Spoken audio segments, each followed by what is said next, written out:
Hey everyone, welcome back to the channel. आज हम शुरू करने वाले हैं government grant and borrowing cost, क्योंकि हमने रेवेन्यू तक कर लिया था। हाँ, डिस्पोजल ऑफ रेवेन्यू यहाँ तक हमने कर लिया था। अभी हम शुरू करने वाले हैं government grant and disclosure of government assistance. तो गवर्नमेंट जो है ना, वो एक ग्रांट या मतलब एक लोन बोल सकते हैं, हम कह सकते हैं, प्रोवाइड करती है एंटिटी को या कंपनीज को। गवर्नमेंट टू टाइप्स की ग्रांट प्रोवाइड करती है, एक रेवेन्यू ग्रांट और एक कैपिटल ग्रांट। जो रेवेन्यू ग्रांट होता है वो शॉर्ट टर्म एक्सपेंसेस को और कॉस्ट पे करने के लिए दिया जाता है, लेकिन जो कैपिटल ग्रांट होता है वो नॉन करंट एसेट्स को परचेज करने के लिए प्रोवाइड किया जाता है। जैसे जो ऐसे एसेट्स जो कि 1 साल से ज़्यादा के लिए हमें बेनिफिट देते हैं, तो ऐसे जो ग्रांट होते हैं वो प्रोवाइड करते हैं। तो रेवेन्यू ग्रांट जो होता है वो एक डेली बेसिस के कॉस्ट या फिर जो भी 1 साल से कम के एक्सपेंसेस होते हैं वो पे करने के लिए प्रोवाइड करा जाता है, और 1 साल से ज़्यादा के लिए जो एसेट्स हमें बेनिफिट देते हैं, नॉन करंट एसेट्स या एक पर्टिकुलर प्रोजेक्ट के लिए हमें जो ग्रांट प्रोवाइड होता है वो होता है कैपिटल ग्रांट। उसके बाद जनरल प्रिंसिपल्स। अब ग्रांट के दो प्रिंसिपल्स होते हैं, एक प्रूडियंस एंड एक अक्रूवल।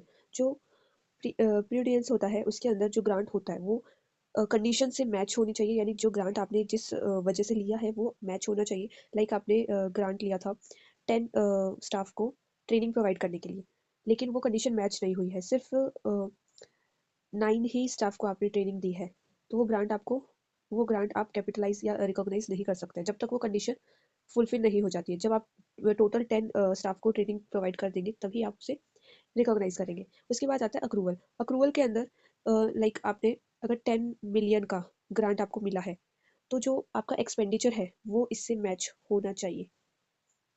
ओके, तो उसे बोलते हैं अक्रूवल्स। अब हम IS-20 पैरा 3 के अकॉर्डिंग गवर्नमेंट ग्रांट को समझने की कोशिश करते हैं बाय द डेफिनेशंस। तो government grant refers to grant government agencies, similar bodies, whether local, national और इंटरनेशनल। ऐसी एजेंसीज या उससे रिलेटेड उसके सिमिलर ऐसी बॉडीज जो कि नेशनल भी हो सकती है और इंटरनेशनल भी हो सकती है, जो कि गवर्नमेंट को ही रेफर करती है। Government refers to government. Revenue grant.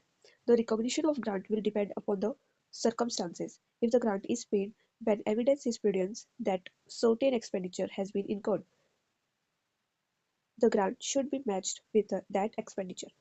तो ग्रांट को हम कैसे रिकॉग्नाइज कर सकते हैं, वो इन दो सर्कमस्टांसेस पे डिपेंड होता है। एक तो कि हमें हमारा जो एक्सपेंडिचर है, वो जो एक्सपेंडिचर हुआ है और जो हमने ग्रांट लिया है, दोनों मैच करने चाहिए। And second, if the grant is paid on a different basis, example achievement of a non financial objective such as the creation of a specified number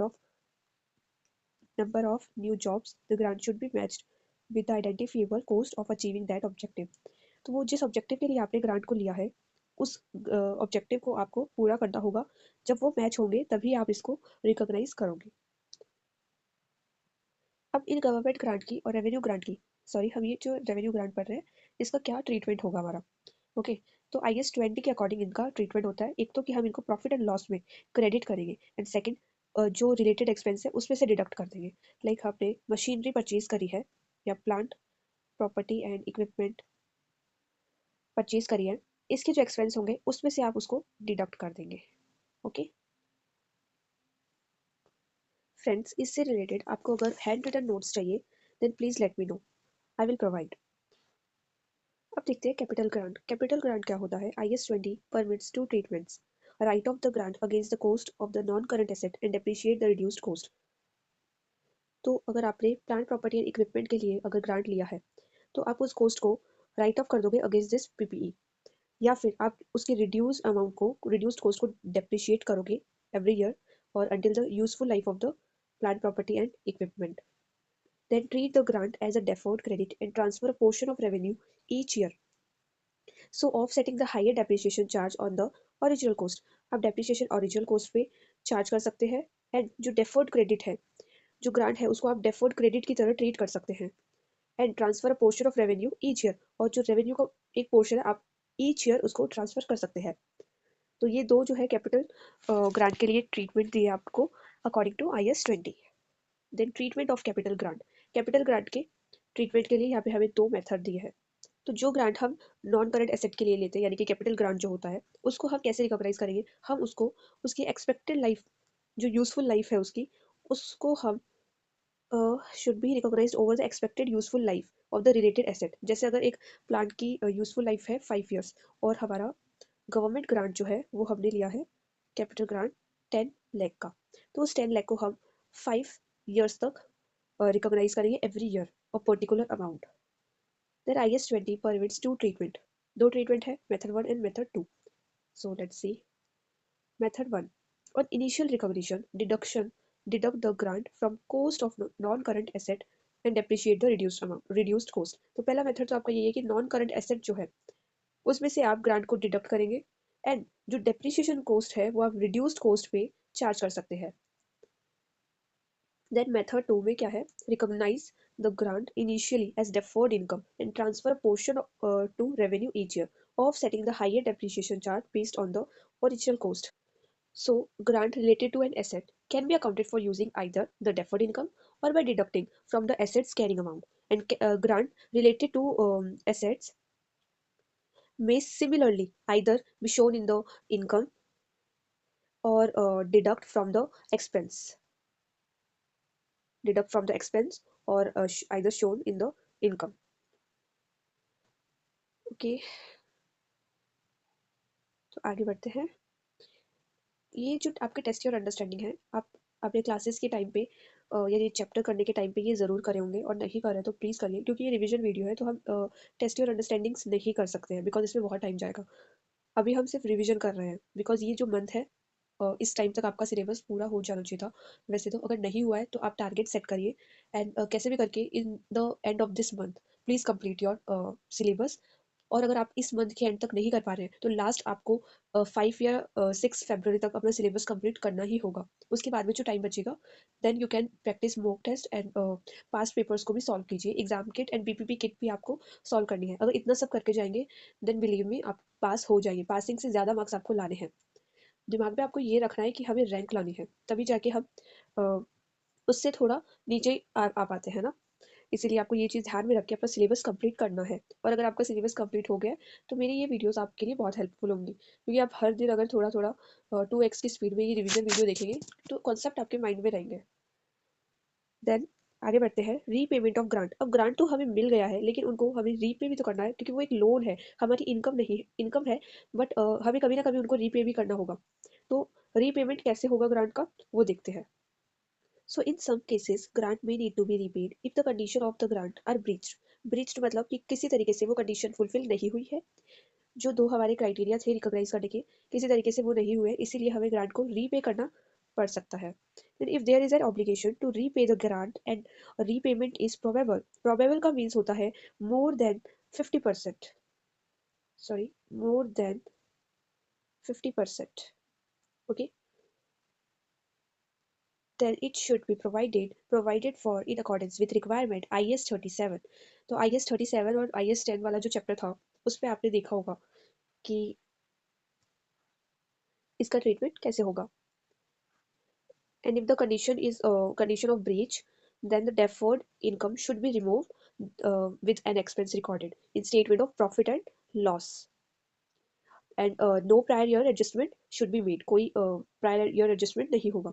The plant would not only be increased if the grant was accounted for using the netting of method।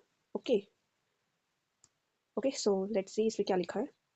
If the deferred income method or capital grant has been used, then the remaining grant would be repaid to the government। May amounts released to profit or loss may also need to be reversed depending on the level of repayment requirement।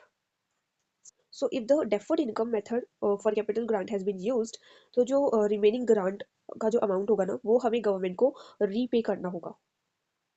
okay, and if the netting of method, ये जो मैंने आपको बताया, for capital grant has been used, then the cost of the asset must be increased to recognize the full cost of the asset। Without the grant, a liability will be set up for the grant repayment। तो अगर netting of method हम use कर रहे हैं तो जो cost है asset की must be increased to recognise the full cost. पूरा कॉस्ट रिकॉग्नाइज करने के लिए इसकी जो एसेट की वैल्यू है वो इंक्रीज हो जाएगी। And asset without the grant liability will be set up for the grant repayment. एक लाइबिलिटी सेटअप हो जाएगी ग्रांट को रीपे करने के लिए। And keep remember that the plant cost would only be increased if the grant was accounted for using the netting of method. Then IS 23 borrowing cost, ये एक नया टॉपिक है. So we are completed with government grant and now we are starting borrowing cost. So let's start the borrowing cost. IS 23 treatment.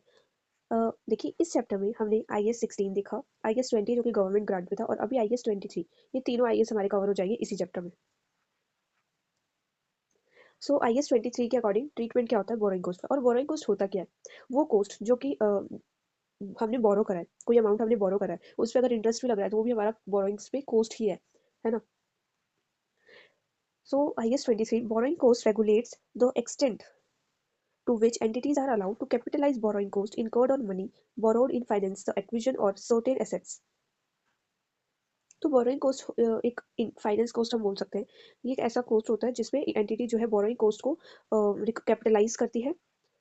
And borrowing cost must be capitalized as part of the cost of an asset if that asset is qualifying asset. Qualifying asset की भी जो definition है वो शायद आगे आ जाएगी. One which increasingly takes a substantial period of time to get ready for its intended use of sale. IS 23 para 5.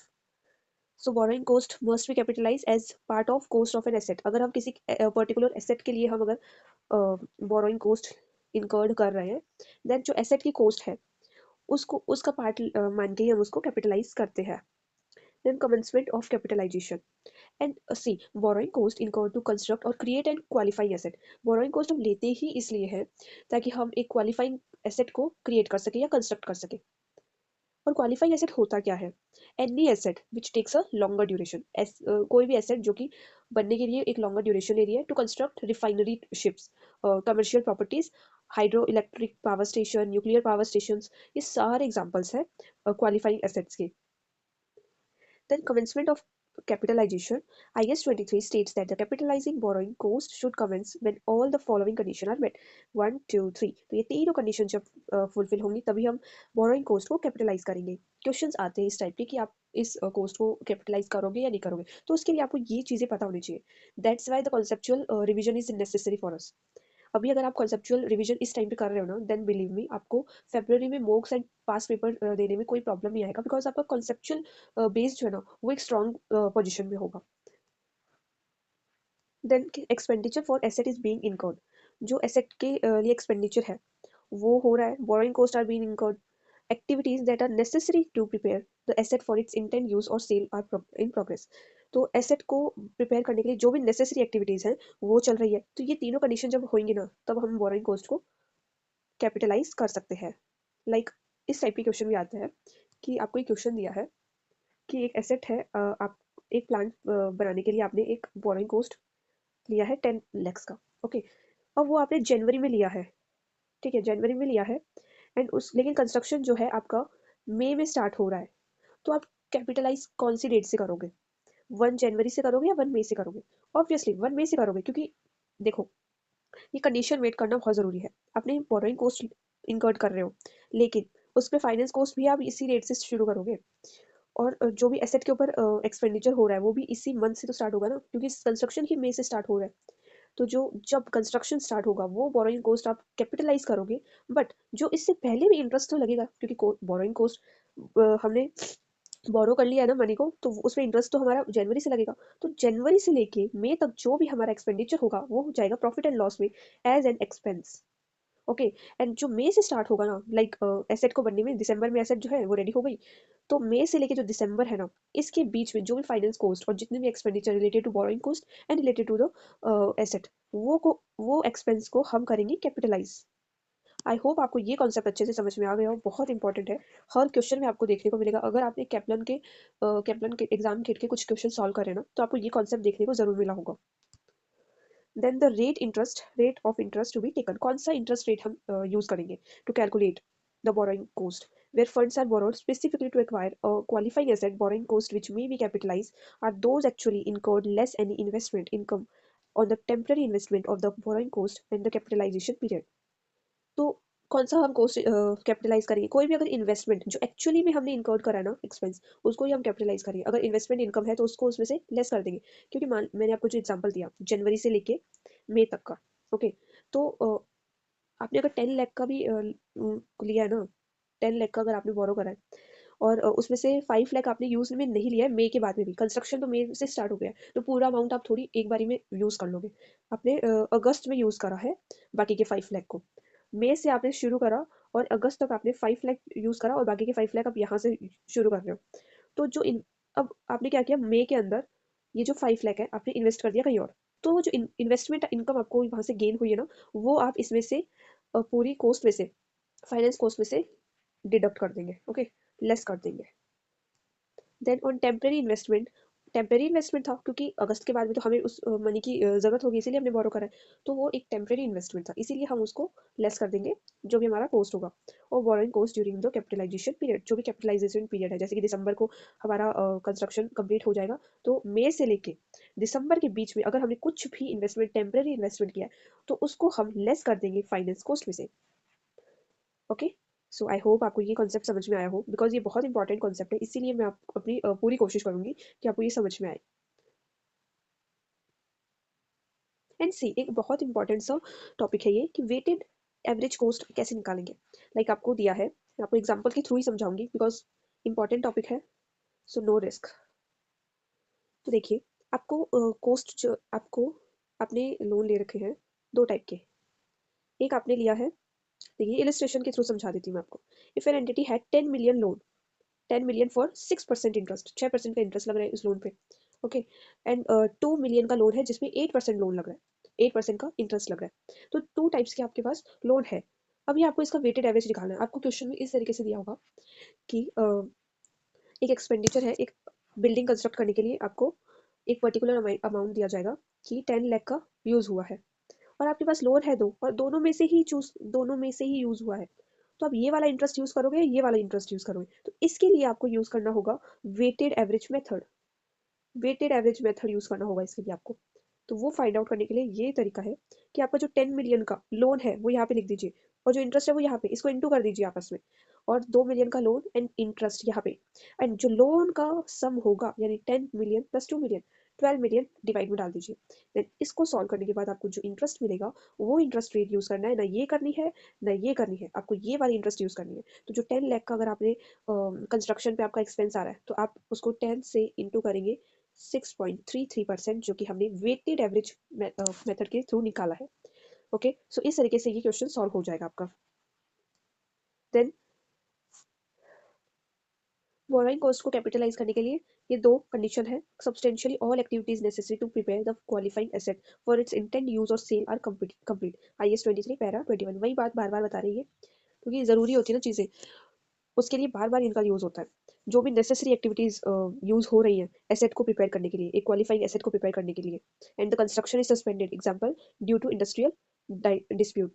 अब मान लीजिए कि कोई कंस्ट्रक्शन है वो रुक गया है, किसी वजह से रुक गया है, तो उस केस में भी ये हो जाएगा, ठीक है।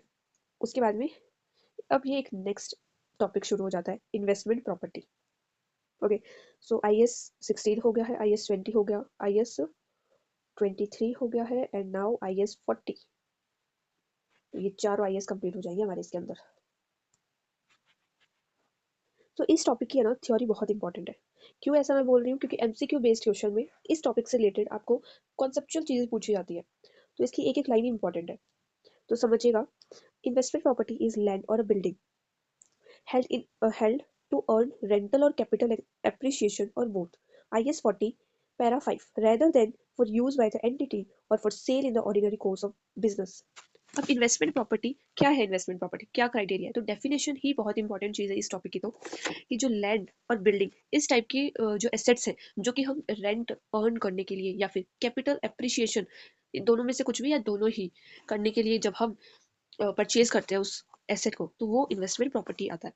उसको हम पर्सनली यूज नहीं करते हैं, not use by the entity, और sale in ordinary course of business. अब आप समझ लो कि एक बिजनेस है, ठीक है, उस बिजनेस का काम ही यही है कि वो लैंड परचेज करता है एंड बेच देता है उसको, ओके, उस लैंड को सेल करने का ही उसका बिजनेस है। तो वो इन्वेस्टमेंट प्रॉपर्टी कैसे होगी, वो तो एक तरीके से प्रोडक्ट हो गया। या एक तरीके से इन्वेंट्री हो गई उनकी, तो वो इन्वेस्टमेंट प्रॉपर्टी नहीं होगा। तो ordinary course of the business इसीलिए यहाँ पे दिया है कि ऑर्डिनरी कोर्स ऑफ बिजनेस नहीं होना चाहिए और एंटिटी खुद के लिए यूज करने के लिए नहीं परचेज करेंगे। तो इन्वेस्टमेंट प्रॉपर्टी जो कि हम रेंटल और एप्रिसिएशन बोथ के लिए परचेज करते हैं rather than use by the entity for sale in ordinary course of business. तो आई होप आपको ये समझ में आ गया होगा। Then owner occupied property is excluded from the definition of investment property. So these are properties not used by the entity in general operation. तो ये properties वो होती है जो कि एंटिटीज जनरल ऑपरेशन के लिए यूज नहीं करते हैं। और अगर ऑनर ने कोई इन्वेस्टमेंट प्रॉपर्टी इन्वेस्टमेंट के लिए यूज परचेज करी थी और owner occupied property is excluded from the definition of investment property, तो उस प्रॉपर्टी को ऑनर ने ऑक्यूपाई कर लिया तो वो एक्सक्लूड हो जाएगा in the definition of investment property. Then these could be spare properties rented out to third party or specifically bought in order to profit from gain in value. तो ये properties ना specifically rent के लिए या फिर एक profit gain करने के लिए ही हम परचेज करते हैं इन्वेस्टमेंट प्रॉपर्टीज को। So there could be a situation where a building can be accounted for in two different ways if an entity occupies a permission but rent out certain floors to other company, then the part of occupied will be classified as property, plant and equipment as IS 16 with the floor rented out classed as investment property as per IS 40। तो ऐसी भी situation हो सकती है कि एक building है honour के पास और वो टू डिफरेंट वेज से उसको यूज कर रहा है और तो अकाउंटिंग भी दोनों डिफरेंट वेज से ही होगी। जैसे बिल्डिंग के 10 फ्लोर्स है जिसमें से 2 फ्लोर्स वो खुद के पर्सनल यूज के लिए यूज कर रहा है और जो बाकी के 8 फ्लोर्स है वो उसने रेंट पे दे रखे हैं। तो ये होगा इन्वेस्टमेंट प्रॉपर्टी के हिसाब से अकाउंट और ये होगा IS 16 plant and property and equipment के अकॉर्डिंग अकाउंट होगा ये। ओके, अब इसके अकाउंटिंग ट्रीटमेंट भी 2 टाइप से होते हैं, एक कॉस्ट मॉडल एंड एक फेयर वैल्यू मॉडल। यहाँ से क्वेश्चन बनते हैं आपके multiple choice questions. So IS 40 then gives a choice of subsequent measurement between the following cost and fair value. Once the model is chosen, it must be used for all investment properties. यहाँ से आपके exam kit में एक ऐसा question है, उसके अंदर आपको 3-4 ऑप्शंस मिले हुए होंगे। तो एक बार अगर आपने एक मॉडल या तो कॉस्ट मॉडल यूज कर रहे हो या फिर फेयर वैल्यू, इनमें से कोई एक मॉडल आप यूज करोगे तो वो जो मॉडल आप चूज कर रहे हो लाइक आपने फेयर वैल्यू मॉडल चूज करा है तो वही आपकी सारी इन्वेस्टमेंट प्रॉपर्टीज के लिए यूज होगा। दिमाग में अच्छे से आप देख लीजिए इसको, इससे एमसीक्यूज आ सकते हैं जब आप एग्जाम के क्वेश्चन सॉल्व करोगे, डेफिनेटली आपको ये क्वेश्चन मिलेगा। देन कोस्ट मॉडल, अब देखते हैं कोस्ट मॉडल क्या है। Under cost model the asset should be accounted for in line with the cost model laid out in IS 16। Cost model के अंडर में हम अकाउंटिंग अगर जब करेंगे तो cost model laid out in IS 16 में जो कोस्ट मॉडल है उसको यूज करेंगे। And then fair value model under the fair value model the asset is revalued to fair value at the end of each year. Fair value model में हम जो asset है हमारी टेंजिबल एसेट है, okay, tangible non current asset जो है each year हर साल के एंड में हमें उसकी फेयर वैल्यू निकालनी होगी, हमें उस एसेट को रीवैल्यू करना होगा अंडर फेयर वैल्यू मॉडल। अगर किसी कंपनी की पॉलिसी है फेयर वैल्यू मॉडल यूज करना तो आपको ये चीज ध्यान में रखनी कि उसको वो एसेट को every year eight the end of the every year उसको रीवैल्यू करेंगे। then the gain or loss is shown directly in the statement of profit or loss, not other comprehensive income। तो अगर आप फेयर वैल्यू मॉडल यूज कर रहे हैं then जो revaluation surplus होगा, गेन या लॉस कुछ भी अगर आपको हो रहा है फेयर वैल्यू मॉडल के अंडर, तो आप उसे अदर कॉम्प्रिहेंसिव इनकम में डालते थे हम हमेशा, लेकिन इस बार आपको प्रॉफिट एंड लॉस में उसको शो करना होगा डायरेक्टली। बाकी टाइम हम क्या करते थे कि जो भी हमारा रीवैल्यूएशन सरप्लस होता था वो हम OCI में डालते थे, अदर कॉम्प्रिहेंसिव इनकम में, लेकिन इस बार हमें प्रॉफिट एंड लॉस में डालना है। जब आप क्वेश्चन करोगे तो ये चीज समझ जाएंगे। Then no depreciation is charge on the asset, कोई डेप्रिसिएशन चार्ज नहीं होगा। ये चीज आपको क्वेश्चन करते टाइम भी अपने माइंड में रखनी होगी और मल्टीपल चॉइस क्वेश्चन में भी आपके पास आएगा कि फेयर वैल्यू मॉडल में क्या डेप्रिसिएशन चार्ज होता है। सो नो नहीं होता है, उसमें आपको ईच ईयर आप रीवैल्यू करते हैं अंडर फेयर वैल्यू मॉडल में। और ये आपकी टेंजिबल एसेट के लिए नहीं है, सॉरी, आपकी ये है इन्वेस्टमेंट प्रॉपर्टी, ये आपकी इन्वेस्टमेंट प्रॉपर्टी के लिए है। अगर कोई एसेट आपकी investment property criteria under IS 40 अगर वो क्राइटेरिया फुलफिल हो रहा है देन यू शुड रिमेंबर कि आप या तो कोस्ट मॉडल यूज करोगे या फेयर वैल्यू। अगर आप फेयर वैल्यू मॉडल ही ज्यादातर वैसे यूज में होता है, तो अगर आप फेयर वैल्यू मॉडल यूज में ले रहे हैं तो डेप्रिसिएशन चार्ज नहीं होगा उसके लिए, उसमें जो भी गेन और प्रॉफिट होगा वो आप प्रॉफिट एंड लॉस में दिखाओगे, बिकॉज वो हमारे लिए इनकम है, और हर साल आपको उसकी फेयर वैल्यू निकालनी होगी। Fair value is normally established by reference to current prices on an active market for properties in the same location and condition. अगर कोई लैंड है, आपको उसको उसकी फेयर वैल्यू निकालनी है, तो आप एक्टिव मार्केट को फाइंड करोगे, और सेम लोकेशन एंड कंडीशन आप देखोगे। अगर उससे सिमिलर कोई प्रॉपर्टी है, तो आप सेम लोकेशन और कंडीशन में देखोगे, उसकी जो वैल्यू है आप उसको कंसीडर कर सकते हैं, या फिर एक्टिव मार्केट प्रॉपर्टीज को भी कंसीडर कर सकते हैं। यहाँ पे आपको ये टेस्ट योर अंडरस्टैंडिंग है, जिसके अंदर आपको कोस्ट मॉडल और फेयर वैल्यू मॉडल, ये क्वेश्चन करने के बाद आपको ये दोनों के मेथड समझ में आ जाएंगे। So please do it. अगर आपने कर लिया है ना इसको, क्वेश्चन प्रैक्टिस अगर आपने इनकी कर ली है, तो आप एक बार फिर से कॉन्सेप्चुअल क्लैरिटी के लिए इनको कर सकते हैं। अब नेक्स्ट टॉपिक है, if an asset is transferred from property, plant, equipment to investment property, कोई ऐसा एसेट जो कि पीपीई से इन्वेस्टमेंट प्रॉपर्टी में ट्रांसफर किया गया है, then fair value model for investment property is used. तो fair value model for investment property, उस इन्वेस्टमेंट प्रॉपर्टी के लिए हम कोस्ट मॉडल यूज नहीं करेंगे, फेयर वैल्यू मॉडल यूज करेंगे। किस कंडीशन में? जब हम प्रॉपर्टी, प्लांट एंड इक्विपमेंट को इन्वेस्टमेंट प्रॉपर्टी में ट्रांसफर कर रहे हैं। Okay, then the asset must first be revalued as per IS 16, as per IS 16, the asset must first be revalued as per IS 16, creating a revaluation surplus in equity। सबसे पहले तो जो revaluation surplus होगा property, plant and equipment को जब investment property में transfer करेंगे, तो जब उसके ऊपर रीवैल्यूड सरप्लस होगा हमारा, वो हम revaluation surplus in equity and then transfer it into investment property. Equity में हम उस सरप्लस को दिखाएंगे, रिवैल्यूएशन सरप्लस OCI में जाएगा वो, और उसके बाद में उसको investment property at fair value में ट्रांसफर करेंगे। Then if the cost model is use for investment property, लेकिन अगर कोस्ट मॉडल यूज कर रहे हैं, then the asset is transferred into investment property at the current carrying amount, and continues to be depreciate. उसकी जो current carrying amount होगी, उसी में उसको ट्रांसफर करिए, और उसका डेप्रिशिएशन कंटिन्यूसली होता रहेगा। अब इन्वेस्टमेंट प्रॉपर्टी को तो हम डेप्रिशिएट करते रहिए, लेकिन इस कंडीशन में डेप्रिशिएट होगी, वो फेयर वैल्यू मॉडल में होता है। If an asset transfer from investment property to property, plant and equipment, ये अब कंडीशन अपोजिट हो गई है। इन्वेस्टमेंट से अगर हम पीपीई में ट्रांसफर कर रहे हैं, then fair value model for investment property is use. अगर हम फेयर वैल्यू मॉडल यूज कर रहे हैं, then the revalue the property first as per IS 40। तो इस कंडीशन में IS 40 के अकॉर्डिंग हम उसे रीवैल्यू करेंगे, देन टेकिंग द गेन और loss to the statement of profit and loss, then transfer to property, plant and equipment at fair value. और अगर हम कोस्ट मॉडल यूज कर रहे हैं, then the asset is transferred into property, plant and equipment at current carrying amount. दोनों ही condition में अगर हम कोस्ट मॉडल यूज कर रहे हैं, तो हमें उसको करंट कैरिंग अमाउंट में ही ट्रांसफर करना है, और डेप्रिसिएशन तो कंटिन्यूसली होता रहेगा। सो फ्रेंड्स, चैप्टर हमारा कंप्लीट हो चुका है। कॉन्सेप्चुअल थ्योरी हमने पढ़ी है। सारे डाउट्स, अगर आपके कोई भी डाउट है तो then please let me know, comment कर दीजिए। के लिए मिलते हैं नेक्स्ट वीडियो में नेक्स्ट चैप्टर के लिए। तब तक के लिए बाय बाय।